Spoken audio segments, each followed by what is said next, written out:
Olá, muito bom dia a todos. Espero que estejam bem, que tenham dormido bem. Vamos hoje a mais um estudo da nossa lição.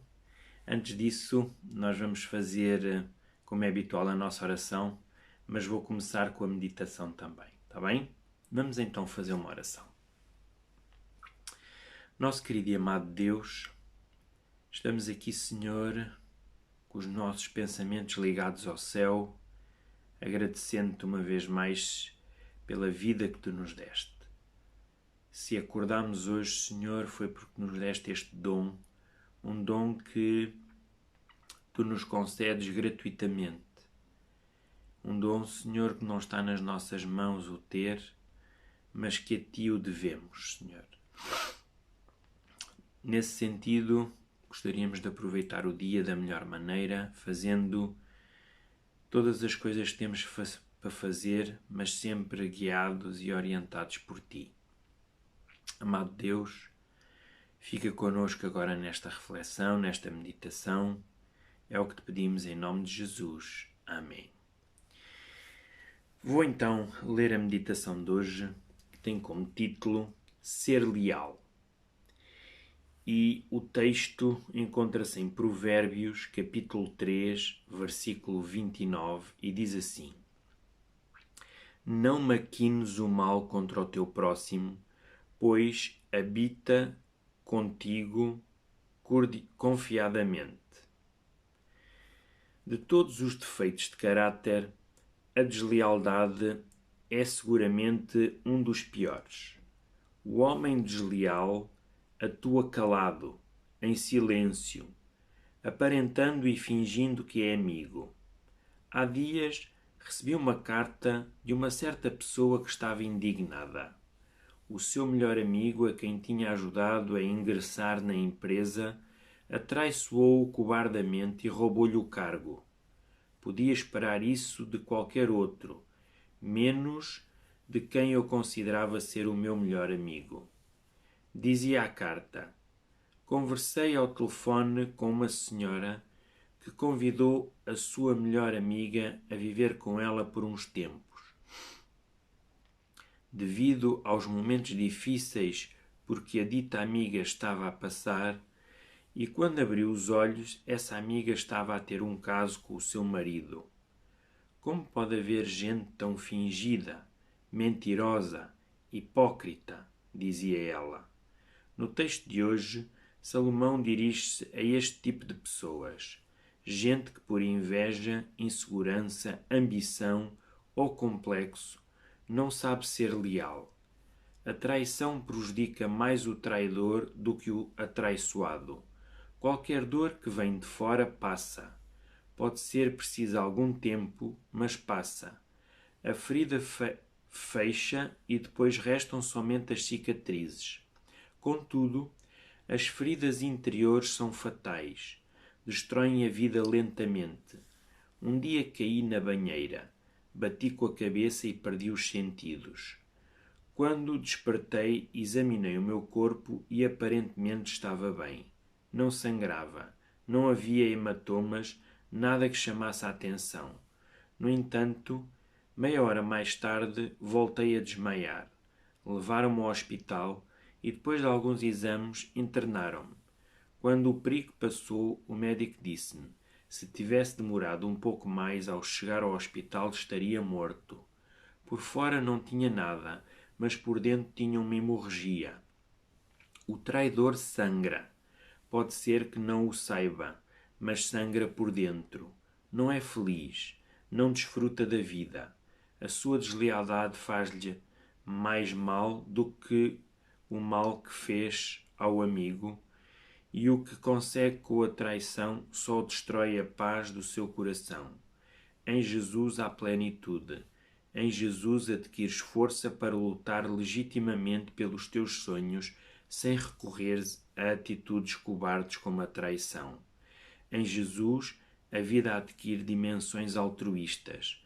Faz deste dia um dia de amizade, tal como aqueles que te admiram e que confiam em ti. Não maquines o mal contra o teu próximo, pois habita contigo confiadamente.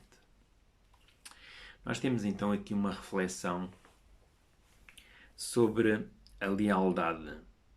Realmente, hoje nós vivemos num mundo onde existe provavelmente muita deslealdade. Não digo que seja mais do que a lealdade, graças a Deus, o Senhor ainda trabalha no coração das pessoas, mesmo daquelas que não o conhecem. E nós ainda poderemos dizer que há mais bem do que mal neste mundo. No entanto, o mal continua a ganhar vantagem. E a lealdade é um desses defeitos que o ser humano tem. Felizmente, quando nós somos cristãos e temos princípios, nós olhamos para os outros, também ao termos as nossas atitudes, tentamos fazer o nosso melhor, ser o mais leal possível. No entanto, nós sabemos que quando sofremos da deslealdade é algo realmente que nos deixa tristes, que nos de certa forma, nos deixa completamente tristes com a situação que estamos a viver. O apelo de hoje da lição é nos chamar a cada um de nós novamente à amizade, a olharmos para os outros como pessoas que devemos demonstrar o nosso carinho, o nosso amor e não propriamente atraiçoá-los ou magoá-los com alguma atitude ou algumas palavras desleais. Então, o apelo do Pastor Bulhão hoje nesta meditação é nesse sentido. É mostrarmos realmente que somos diferentes dos outros. Enquanto que as pessoas vivem desconfiadas e não deixam, não abrem o seu coração aos outros, que essas pessoas conosco possam se sentir à vontade, porque em nós elas podem confiar. Está bem? Fica o apelo de hoje, meus queridos irmãos, sejamos leais uns para com os outros e para aqueles também que nós se calhar não lidamos com tanta frequência, mas que precisam de pessoas realmente que têm princípios como nós cristãos devemos ter. Muito bem, nós então vamos passar à lição da Escola Sabatina de hoje. O tema é o princípio dia e ano. Vamos tentar perceber um pouco melhor o que é que isto quer dizer. No entanto, deixem-me vos dizer que esta semana a lição está-nos a falar sobre as profecias e a forma como nós devemos estudá-las e entendê-las. Ora, a Igreja Adventista tem um princípio muito importante na leitura das profecias. Ela segue o método histórico, ou seja, para entender as profecias, nós vamos à história e a história, de certa forma, vai revelando o que a palavra de Deus tem como profecias. Nós temos tido a oportunidade e o trimestre passado estudámos um pouco as profecias de Daniel, hoje vamos ver um pouco mais sobre isso também, mas o interessante é nós percebermos, por exemplo, que tudo aquilo que foi relatado na Bíblia, e estamos a falar agora de Daniel, podíamos falar de João com o livro do Apocalipse, tem uma sequência histórica e nós, através da história, podemos alicerçar a nossa fé naquilo que a palavra de Deus nos escreveu. Pegando no exemplo de Daniel, vamos tentar aqui dar alguns exemplos. Quando Daniel ele escreve a sequência dos reinos, quer no capítulo 2, quer no capítulo 7, nós temos ali, por exemplo, o primeiro reino Babilónia, o segundo reino Medo-Pérsia, o terceiro reino Grécia. É curioso que o próprio Daniel ele vai revelar cada um desses reinos. Por exemplo, a Babilónia é o leão, a Medo-Pérsia é o urso, a Grécia é o leopardo, e nessa sequência de animais, Daniel depois vai dizer que o leão é a Babilónia, que a Medo-Pérsia é o urso e que a Grécia é um terceiro reino que é constituído pelo animal leopardo. Ora, tudo isto no livro de Daniel é revelado. No entanto, há coisas que não são reveladas. Daniel vai escrever mais coisas que ele próprio também não as entendeu. Deixa-me vos ler aqui um texto em Daniel 12, que diz assim, Daniel 12, 4. Tu, porém, Daniel, encerra as palavras e sela o livro até ao tempo do fim. Muitos o esquadrinharão e o saber se multiplicará. Então, Deus vai dar a ordem a Daniel para fechar o livro. Esse livro não seria interpretado, não seria compreendido até ao tempo do fim. E é precisamente no tempo do fim que esse livro começa a ser estudado e as profecias de Daniel começam a ser entendidas.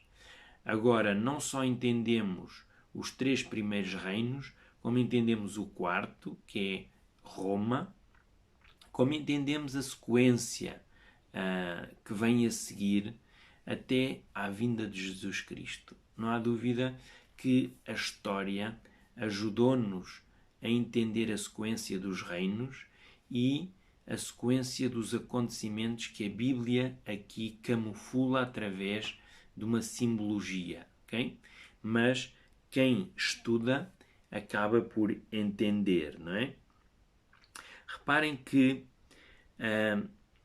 nós, adventistas, hoje temos a possibilidade então de entender as profecias porque nós usamos o método histórico.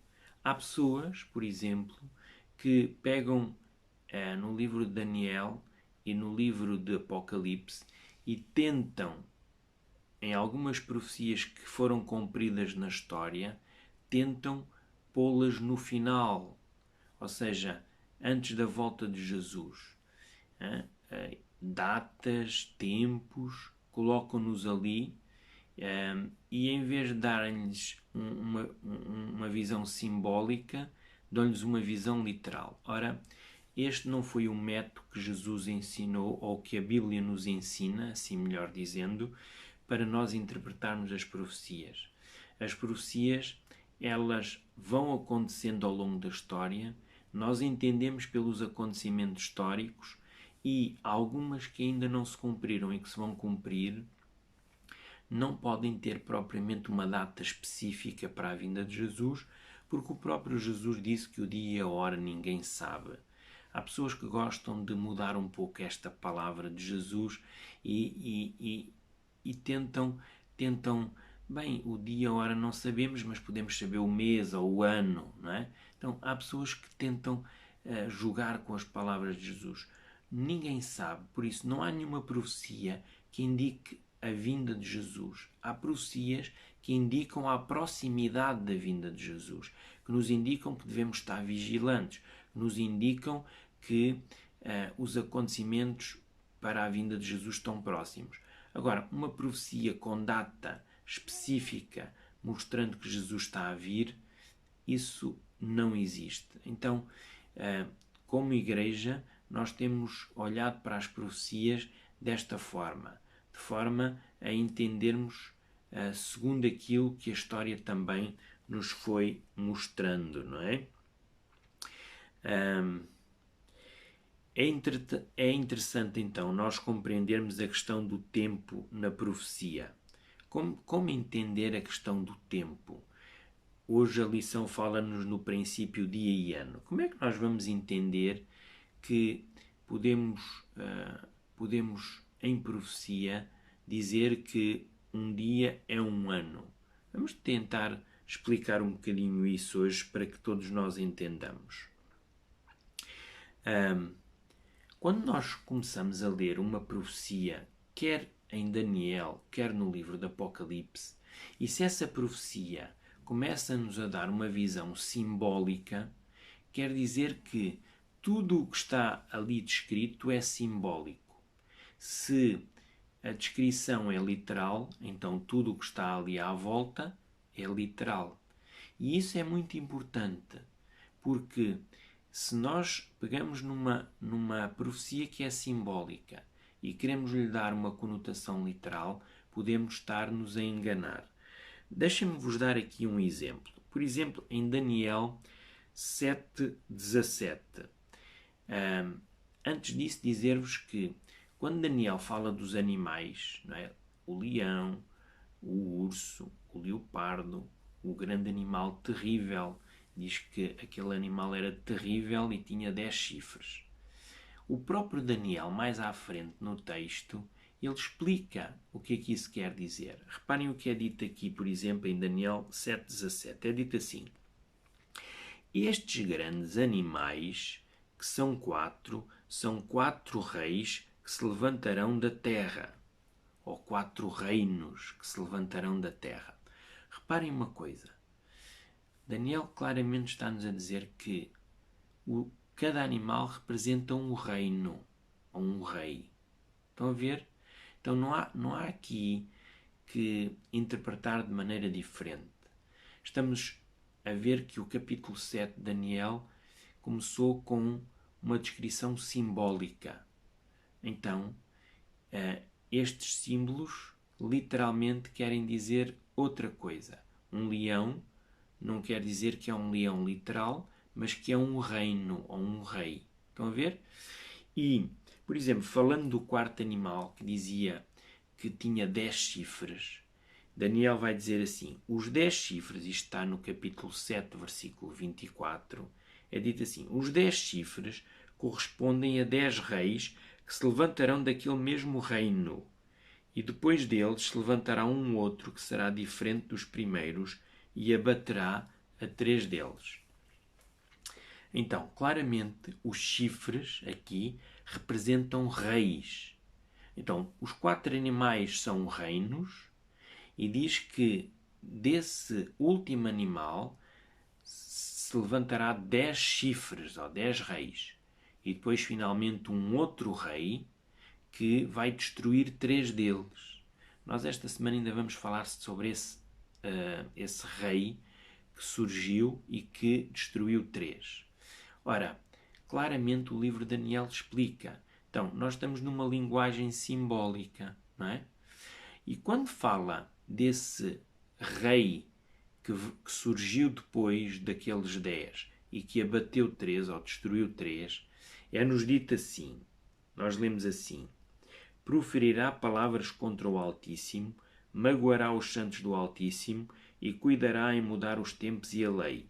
E os santos lhes serão entregues nas mãos por um tempo, 2 tempos e metade de um tempo. Ora, nós temos aqui uma profecia de tempo. Um tempo, 2 tempos e metade de um tempo. Noutros textos, quer em Daniel, quer em Apocalipse, fala-nos no mesmo período de tempo, mas dando ou usando por outras palavras. Por exemplo, existe 1260 dias ou 42 meses. Então, este tempo que é o mesmo, um tempo, 2 tempos e metade de um tempo, ou 1260 dias ou 42 meses, correspondem a um tempo que nós temos que entender se é literal, se é simbólico. Ora, se nós aqui no capítulo 7 estamos a ver estes animais e estes chifres e todos eles têm uma simbologia, representam qualquer coisa, quer dizer que o tempo que aqui está a ser descrito também não deve ser visto literal, mas sim simbólico. Então nós temos aqui um tempo simbólico e este tempo simbólico temos que o entender. O que é que ele significa? Que duração é essa de tempo? Será que nós estamos a falar mesmo em, por exemplo, 3 anos e meio? Porque um tempo, 2 tempos e metade de um tempo são 1260 dias. 1260 dias corresponde a 3 anos e meio. será que esta profecia aqui iria se cumprir no prazo de 3 anos e meio? Ou será que 3 anos e meio ou 1260 dias corresponde a um período maior? É isto que a lição hoje nos fala, que é o princípio dia e ano. Como é que nós entendemos o princípio dia e ano na profecia? Reparem que nós temos um texto que nós encontramos em Números, que é um texto que fala sobre a experiência do povo de Israel. Só para nós termos uma ideia, e eu falei-vos disso não há muito tempo, o povo de Israel, ele saiu do Egito. E ao final de algum tempo, ali penso que 2 meses, 3 meses no deserto, foram enviados espias a espiar a terra de Canaã. Perceber quem lá vivia, como é que as cidades eram, quais eram os hábitos daquelas pessoas. O intuito era Deus colocar o seu povo dentro daquela terra e então os 12 espias foram enviados. Ora, quando eles vieram e trouxeram o relatório, 2, Caleb e Josué, estavam contentes porque acreditavam que Deus lhes iria dar aquela terra, mas 10 vieram tristes, cabisbaixos, frustrados, porque achavam que não podiam herdar aquela terra, conquistá-la, porque as pessoas que lá viviam eram gigantes, eram pessoas com muita força, muito poder. E depois de eles influenciarem todo o povo negativamente, as pessoas choravam, pensando que não iam conquistar a terra. Ora, perante aquele cenário, o Senhor vai dizer algo que é muito duro, vai trazer uma sentença sobre aquele povo. E a sentença nós encontramos em Números 14:34, que diz assim: segundo o número de dias em que espiaste a terra, 40 dias, cada dia representando um ano, levareis sobre vós as vossas iniquidades. 40 anos tereis experiência do meu desagrado. Então, este texto dá-nos aqui uma noção de como Deus usou um dia e representou como um ano a mais que aquele povo iria estar no deserto. Então, porque aquele povo foi descrente, não creu que Deus o pudesse introduzir naquela terra, por cada dia que aqueles 12 espias estiveram naquela terra a espiá-la, que foram 40 dias, eles agora iriam passar 40 anos no deserto. Ora, este princípio, pegando um pouco nesta ideia, este princípio, quando ele foi utilizado para entender as profecias, em vez de usarmos os dias literais da profecia, utilizarmos dias simbólicos, neste caso um dia corresponderia a um ano, então nós podemos entender claramente que os 1260 dias que a profecia nos fala seriam não propriamente 3 anos e meio, mas 1260 anos literais. E quando nós entendemos realmente que esses 1260 anos são simbólicos, não é? Ou seja, 1260 dias são simbólicos e correspondem a 1260 anos, a profecia faz todo o sentido. Conseguimos compreender onde começa a profecia e onde acaba, porque existem acontecimentos históricos que realmente caracterizam ou definem esses períodos. Se for 3 anos e meio, há coisas que nós não vamos entender. Compreendem? Então, esta ideia do dia-ano começou a ser utilizada na profecia e tem servido para entendermos e compreendermos realmente muitas coisas. Um exemplo que já vimos em lições passadas é em relação aos dias da criação. Reparem uma coisa. Quando nós lemos Gênesis, nós estamos a ler uma tarde e uma manhã. Não é? Deus criou. No princípio, quando Deus criou, Deus fez cada dia da semana, não é? Uma tarde e uma manhã, e Deus criou qualquer coisa e viu que era bom. Ora, há pessoas que olham para esse texto e dizem, não, este texto é simbólico. Este dia, que aqui é feito tarde e manhã, corresponde... Há pessoas que vão tão longe que dizem que corresponde a 1000 anos, não é? Porque para Deus um dia é igual a 1000 anos. Ora, se nós quisermos ser justos em relação ao texto, nós vamos entender que o texto está a falar de forma literal. Então, a criação foi feita literalmente. O texto é literal, não há simbologia ali. Então, se não há simbologia, nós temos que entender como o texto descreve. É um dia na realidade. No entanto, quando nós vamos, por exemplo, a Daniel 8,14, fala-nos ali de uma profecia das 2300 tardes e manhãs. A mesma expressão, tarde e manhã. 2300 tardes e manhãs poderia corresponder a um período mais curto. Não seriam propriamente 2000, seriam 2300 dias. Só que, se nós quisermos entender essa profecia em 2300 dias, nós não a vamos entender. Nada se cumpriu, não houve marcações específicas ou acontecimentos específicos para compreender aquela profecia se ela foi somente 2300 dias, ou seja, cerca de, penso que dará por volta de 6 anos. Não. Ora, quando nós vamos e pegamos nesse texto, porque ele está inserido numa simbologia, e também utilizamos o princípio de dia e ano, então nós vamos perceber que 2300 tardes e manhãs correspondem a 2300 anos.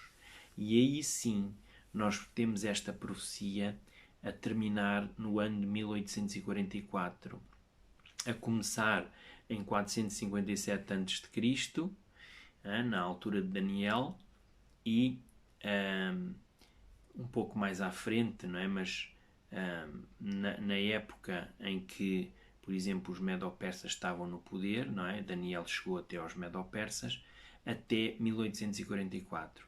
E quando nós entendemos isso, nós percebemos que o povo sai da Babilónia, que estava sob o comando da Medo-Pérsia, sai da Babilónia e vai para Jerusalém, e aí começa a contagem do tempo até 1844, que é onde também finaliza esta profecia e começa o juízo de Deus. Nós vamos falar um bocadinho mais sobre o juízo esta semana. Mas isto para dizer o quê? Que, utilizando o princípio de dia e ano, nós então entendemos as profecias. E, felizmente, nós adventistas não só entendemos a profecia desta maneira, mas a história ajudou-nos a entender que a profecia deve ser vista desta maneira. Por isso, estamos seguros quando assim o fazemos. Então, hoje nós vimos esta questão do princípio de ano. Amanhã nós vamos continuar a ver esta ideia de como interpretar e compreender as profecias. Está bem? O meu desejo é que continuem a ter um feliz dia, que Deus vos abençoe grandemente e amanhã, se Deus quiser, nós teremos novamente a lição. Que Deus vos abençoe.